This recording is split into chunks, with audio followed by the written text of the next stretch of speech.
ماہ ذی الحجۃ الحرام اسلامی سال کا 12واں مہینہ ہے اور یہ حرمت والے مہینوں میں سے ایک مہینہ ہے، کیونکہ پورے 12 مہینوں میں 4 مہینے حرمت والے مہینے ہیں۔ ان چاروں مہینوں میں سے ایک مہینہ یہ ماہ ذی الحجۃ الحرام بھی ہے۔ اللہ پاک اس حرمت والے مہینے کے صدقے ہماری مغفرت فرمائے۔ ایک وظیفہ میں عرض کرتا ہوں، یہ وظیفہ آپ نے اپنے معمولات میں شامل کرنا ہے، اور خصوصیت کے ساتھ یہ جو ماہ ذی الحجۃ الحرام کے جو شروع کے 10 دن ہیں نا، پہلے 10 دن، ان 10 دنوں میں یہ کثرت کے ساتھ آپ نے پڑھنا ہے۔ کسی بھی وقت باوضو آپ نے سورہ فجر کی تلاوت کرنی ہے۔ اس کا فائدہ کیا ہوگا؟ اس کا فائدہ یہ ہوگا کہ اللہ کی رحمت سے بے شمار برکتیں حاصل ہوں گی، اور الحمدللہ عز و جل اس کی ایک برکت یہ بھی ہے کہ جو کوئی کسی بھی وقت یہ وظیفہ پڑھ لے، اللہ تبارک و تعالی اس کی بخشش و مغفرت فرما دے گا، اور اس کے لیے اس دن کوئی خوف نہیں ہوگا۔ سبحان اللہ۔ ایک تو یہ سورہ فجر کی تلاوت کرنی ہے، اور دوسرا یہ کہ سورہ والضحیٰ یہ کثرت کے ساتھ آپ پڑھیں۔ اللہ کی رحمت سے آپ دیکھیں ماشاءاللہ کیسی برکتیں حاصل ہوں گی،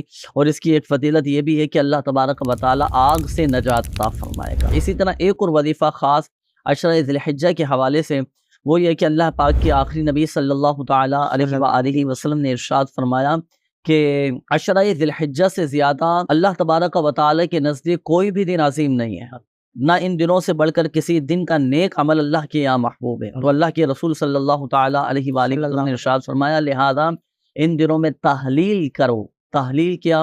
لا الہ الا اللہ یہ کثرت کے ساتھ پڑھو۔ تحمید کرو۔ تحمید کیا؟